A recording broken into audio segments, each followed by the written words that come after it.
বসেছেন, আপনারা উপবাস করেছেন, ঈশ্বরের কাছে আল্লাহর কাছে অনেক প্রার্থনা করেছেন। আজকের দিনটা আপনাদের কাছে এবং সবার সমগ্র বিশ্ববাসীর কাছে অত্যন্ত গুরুত্বপূর্ণ দিন। ভাতৃত্বের যে আমাদের একটা বার্তা, সেই বার্তা ঈদের মাধ্যমে সবার কাছে যায়। এবং ভারতবর্ষের মতো একটা দেশ, যে দেশে সমস্ত ধর্মের মানুষ এখানে বসবাস করেন, প্রত্যেকের ধর্ম আচরণ করার যে অধিকার সংবিধান দিয়েছে। আমি পড়ে দেখছিলাম এই পুস্তিকাটি যা আমার কাছে দিয়েছিলেন, তাতেও আমি দেখেছি যে মূল বক্তব্য, আমাদের ভারতের সংবিধানের যে মূল বক্তব্য, সেই বক্তব্যটাও এই বইয়ের মধ্যে, পুস্তিকার মধ্যে প্রতিপাদিত হয়েছে। অর্থাৎ আমরা চাই সমস্ত ভারতবাসী তারা শান্তি সম্প্রীতিতে নিয়ে বসবাস করুন। বারুইপুর বিশেষ করে আমি বলবো, এত শান্তিপূর্ণ জায়গা, এখানে সমস্ত সম্প্রদায়ের মানুষ আমরা একসঙ্গে বসবাস করি।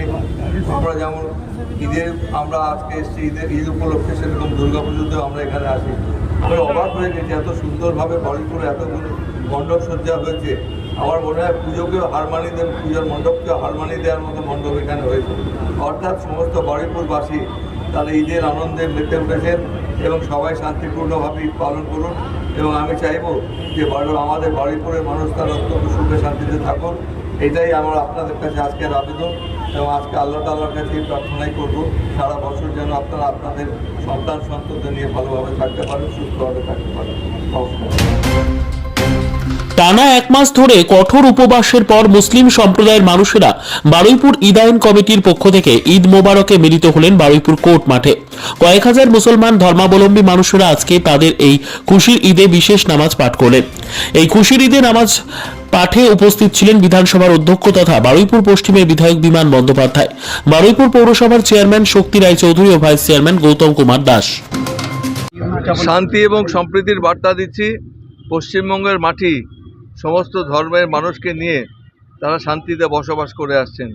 এটা একটা ব্যতিক্রমী রাজ্য, যে রাজ্যের মাননীয় মুখ্যমন্ত্রী তিনি সর্বধর্ম সমন্বয়ের মাধ্যমে আমাদের পশ্চিমবঙ্গকে অনেকটা উঁচুতেই তুলে দিয়েছেন। এবং আজকের দিনে বিশেষ করে দীর্ঘ এক মাস যারা রোজা পালন করেছেন এবং সেই সঙ্গে সাধারণ মানুষ যারা রয়েছেন, তাদের সবাইকে আমি আন্তরিক অভিনন্দন জানাই। বারুইপুর একটা ব্যতিক্রমী জায়গা, যেখানে সর্বধর্ম সমন্বয়ের যে একটা দৃষ্টান্ত, সেই দৃষ্টান্ত বারুইপুরে এলে পাওয়া যায়। আজকে যেমন আমরা ঈদের মাঠে এসেছি, সবাই মিলে আজকে ঈদের আলিঙ্গন করছি, যাতে আমাদের সুখ শান্তি বজায় থাকে। আমাদের সামনে মৌলানা সাহেবও রয়েছেন এবং এরা সবাই রয়েছেন, সবাইকে আমি আন্তরিক অভিনন্দন জানাই।